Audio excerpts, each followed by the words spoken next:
रामकृष्ण हरी विठ्ठल केशव अवधूत चिंतन श्री गुरुदेव दत्त। हा एकच उपाय, तुमचे 7 रोग, कमीत कमी 7 रोग नाहीसे कसा करू शकतो, फक्त एकच उपाय करायचा। आणि तुम्ही हे रोग नाहीसे कसे करू शकतात, मग त्याच्यामध्ये तुमचा बीपी असेल, तुमचे हाडं दुखत असतील, तुमचे सांधे दुखत असतील, कमरेमध्ये गॅप असेल, मानेमध्ये गॅप असेल, हातापायांना तुम्हाला मुंग्या येत असतील, तुम्हाला भूक लागत नसेल, किंवा चक्कर वगैरे येणे, पित्ताचा त्रास होत असेल, म्हणजे किती याचे काय काय हे क्युअर करतं, अन्न पचन होत नसेल, पोट साफ होत नसेल, किंवा झोप येत नसेल, अनिद्रा म्हणतात त्याला, यामुळे तुम्ही हे करून पहा विश्वासायतेने, आणि मग मला 2-3 दिवसांनी सांगायचं, 2 ते 3 दिवसांनी सांगायचं। अगदी फरक नसेल पडला तरी सांगा, फरक पडला तरी सांगा। सर्वश्रेष्ठ उपाय, आतापर्यंत जेवढे उपाय सांगितले त्या उपायामध्ये हा सर्वश्रेष्ठ उपाय आहे। करून पहा तुम्ही। कोणता उपाय आहे? साधा सोपा उपाय आहे, काही विशेष नाही। याच्यासाठी आपण जे जुने लोक माहित आहे का तुम्हाला, सायंकाळी झोपताना, जेवण करून झोपताना किंवा दुपारी जेवण झाल्यानंतर, जुन्या काळचे लोक म्हणजे माझे आजोबा, वडील, पणजोबा यांचा काळ, ते जेवण झालं की पान खात होते बघा, लक्षात येत आहे का बघा? आणि का खात होते? त्या पानापासून काय त्यांना फायदा काय होत होता? ज्या पानापासून ते एवढे पान खाण्यासाठी त्यांना ती सवय लागली होती का? तर नाहीये। ते आजोबा सांगायचे मला बरं का, की याच्यामुळं काय काय होतं ते बाळा सांगतो तुला। अगोदर त्यांनी सांगितलेलं आहे का, याच्यामुळं माझे गुडघे दुखत नाहीत,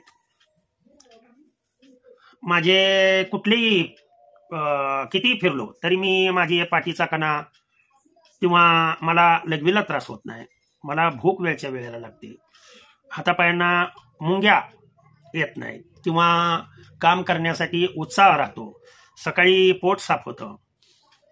आणि जे त्या वेळेला म्हणायचे अर्धांगवायू हा असला झटका, किंवा अचानक बीपी वाढून चक्कर येणे वगैरे असले प्रकार आहेत, ते असले प्रकार व्हायचे नाहीत। हे मी काय विचारलं त्यांना तेही मी सांगतो।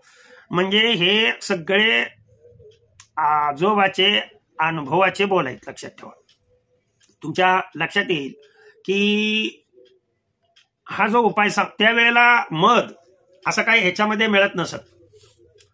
ते एकदा 2 माशा मोहाच्या मध काढताना ते त्यांना चावल्या, आणि त्यांना विचारायला लागलो मी की बाबा हे कशासाठी तुम्ही करताय, काय मध काढायची, माशा चावून घ्यायचं काय आवश्यकता होती का? त्यावेळेला त्यांनी मला हे सांगितलं की सांगतो तुला, म्हणले बस। आणि त्यांनी जो उपाय मला सांगितलेला आहे तो आज तागायत मी तो उपाय सकाळ आणि सायंकाळ करतो, त्याच्यामुळं मला कुठलाही त्रास नाहीये। मी जे अनुभवलंय ते तुम्हाला सांगतो। काय करायचे ते जेवणानंतर घ्यायचे, परंतु जेवणानंतर एवढा वेळ नसतोच आपणाला, एक म्हणजे बाहेर जेवण करतो, त्याच्यामुळं मी काय करतो, माझा रेग्युलर नियम, शरीरामध्ये जी छोटी छोटी मूलद्रव्य आहेत, उदाहरणार्थ कॅल्शियम आपल्या शरीरातला महत्वाचा घटक आहे, मॅग्नेशियम आहे, फॉस्फरस आहे, लक्षात ठेवा हे घटक। तसंच जठराग्नी निर्माण होण्यासाठी आपल्या शरीरामध्ये जठराग्नी निर्माण झाल्याशिवाय तर अन्न पचत नाही। एखाद्या पाईप मधून पाणी जाण्यासाठी तो पाईप व्यवस्थित स्वच्छ असणं आवश्यक असतं, म्हणजे ज्याला आपण बॅड कोलेस्टेरॉल म्हणतो, आतमध्ये ते जमा होणे, हे असले खूप काही उपयोग। चांगलं कोलेस्टेरॉल हे वाढवतं आणि बॅड कोलेस्टेरॉल हे कमी करतं। हे तर त्यांनी सांगितलं मला, काय उपाय सांगितला त्याच्यावरती नीट लक्ष द्या, की थोडासा म्हणजे एक नागवेलीचं, म्हणजे पान खातो आपण जेवण केल्यानंतर जे पान खातो ना, ते पान घ्यायचं म्हणले. त्या पानामध्ये अगदी साबुदाण्याचा जो दाणा असतो ना, साबुदाण्याचा किंवा ज्वारीचा, म्हणजे बाजरीच्या दाण्यापेक्षा थोडासा मोठा, ते डबीतला, अशा पद्धतीने डबीतला चुना घ्यायचे आणि ते त्याला लावायचे. तर तेवढाच आसपास चुना त्या पानाला लावायचा. लक्षात ठेवा या गोष्टी. कारण तुम्ही कितीही कॅल्शियमच्या गोळ्या खाल्ल्या तर त्या कॅल्शियमच्या गोळ्या मधून तुम्हाला कॅल्शियम मिळत नाही. मग ते कॅल्शियम नॅचरल स्वरूपामध्ये तुम्हाला मिळण्यासाठी पान खाणारे लोक जे आहेत ते बघा, त्यांचे गुडघे कधी खरखर आवाज येत नाही, कधी दुखत नाही. पान खाणारे लोक चुना लावून बरं का, लक्षात ठेवा. त्याच्यामध्ये थोडासा कात, काळा कात मिसळायची त्याच्यामध्ये. मग जसं आपण पान करतो तशाच पद्धतीनं चुना थोडासा लावायचा, कात थोडासा मिसळायचा. या कातामुळं जी आपलं इन्सुलिन सिक्रेशन पॅनक्रियास पासून आहे, लक्षात ठेवा, शुगर लेवल मेंटेन करण्यासाठी हा कात अतिशय प्रभावी. आणि थोडासा अद्रकाचा तुकडा त्याच्यामध्ये टाकून एक चतकुर चमचा किंवा एक अर्धा चमचा, चतकुर चमचाच मध टाकायचा. आणि याच्यासाठी मध लागतोय बघ म्हणायचं, आलं का लक्षात. बाकीचं त्यामध्ये सुपारी वगैरे असलं काही टाकत नव्हते. आणि हे पान करायचे आणि ते दुपारचं जेवण झालं की तोंडात दात नसायचे, खलबत्त्यामध्ये असे कुटायचे. खलबत्ता होता जुना, त्याच्यामध्ये कुटायचे, ते बारीक करायचे. तो आलेला हे नुसतं तोंडामध्ये फिरवणार, त्या दाढच्या साह्याने चर्वण करणार आणि त्याचा जो रस निघेल तो फक्त जेवण झाल्यानंतर. आता मी हा उपाय सकाळी सकाळी करतो आणि वरून कोमट पाणी पिणार. आता हे पदार्थ तर तुमच्या लक्षात आले. आता हे सकाळी झालं, याच्यामुळं काय काय होणार आहे ते सांगतो तुम्हाला. नागबेलीमध्ये त्या पानामध्ये क्लोरोफिल असतं. त्या क्लोरोफिलमध्ये क्लोरोप्लास्ट, क्लोरोफिलमध्ये नॅचरली मॅग्नेशियम हे आढळतं. लक्षात ठेवा, शरीराला ते स्मॉल अमाऊंटला आपल्याला लागतं. कॅल्शियम हे का शरीरात घेतं तेही मी सांगतो.